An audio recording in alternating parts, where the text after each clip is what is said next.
Atonement. A novel by Ian McEwan. Atonement is a 2001 British metafiction novel. Written by Ian McEwan. Set in 3 time periods. 1935 England.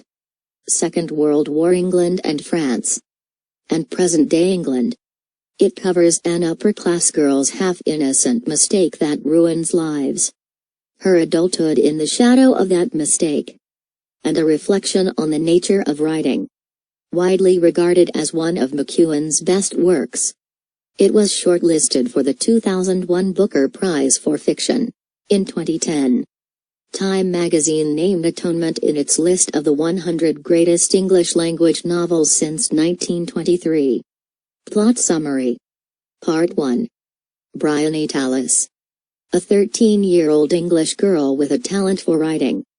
Lives at her family's country estate with her parents Jack and Emily Tallis. Her older sister Cecilia has recently graduated from the University of Cambridge with Robbie Turner, the Tallis family housekeeper's son and Cecilia's childhood friend. Robbie received a first in English while Cecilia received a humiliating third, with whom she eventually develops a relationship. In the summer of 1935, Bryony's maternal cousins, Lola and her twin brothers Jackson and Piero, visit the family after their parents are going through a bitter divorce. Bryony's immaturity, and her inability to grasp certain situations which are beyond her understanding, lead her to misinterpret a scene she witnesses of a struggle between Robbie and Cecilia.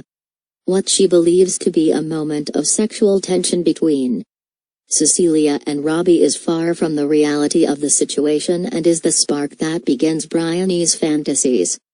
Bryony misconstrues this situation and concludes that Robbie is acting aggressively towards Cecilia. Due to their differences in gender and Bryony's idea of male dominance over women. Robbie, meanwhile, begins to realize he has developed an attraction towards Cecilia, whom he has not seen in some time, and writes several drafts of a love letter to her expressing the feelings he has for her. He decides to give the letter to Bryony to deliver to Cecilia for him. However, he inadvertently gives her a version he had meant to discard, which contains lewd and vulgar references. "In my dreams I kiss your cunt." It becomes too late for Robbie to rectify his mistake, and despite his instructions to Bryony not to open the letter, she disobeys him and reads it. Later the same evening, she walks in on Robbie and Cecilia having sex in the library. Bryony misinterprets this as an assault and believes Robbie is a maniac from whom she must protect her sister. Later, there is a family dinner party attended by Bryony's brother Leon and his friend Paul Marshall. When it is discovered the twins have run away, the party breaks into teams to search for them. In the darkness, while everyone is searching for the twins, Bryony discovers her cousin Lola being raped by an assailant she cannot clearly see. Lola is unwilling to identify the attacker. Bryony accuses Robbie and identifies him to the police as the rapist, claiming she has seen his face in the dark. Her previous misinterpretations of seeing Robbie and Cecilia's struggle at the fountain, the letter, and the scene she witnesses in the library, lead Bryony to accuse Robbie of raping Lola, despite having no solid proof that he was responsible. Robbie is taken away to prison, with only Cecilia and his mother believing his protestations of innocence. Bryony perceives her actions to be heroic, fulfilling her fantasies of the criminal being locked up. As a result of this, Cecilia cuts off her family and refuses to speak to them again. Part 2.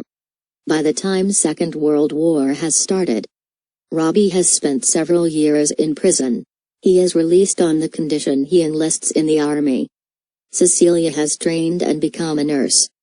She has cut off all contact with her family because of the part they played in sending Robbie to jail. Robbie and Cecilia have only been in contact by letter, since she was not allowed to visit him in prison. Before Robbie has to go to war in France, they meet once for half an hour, during Cecilia's lunch break.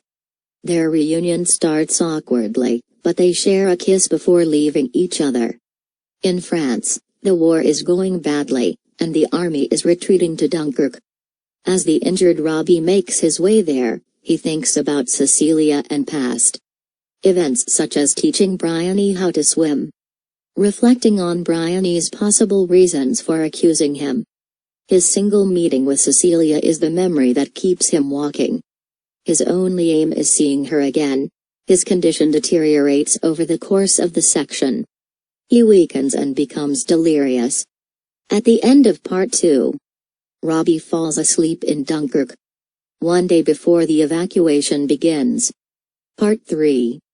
Remorseful Bryony has refused her place at Cambridge.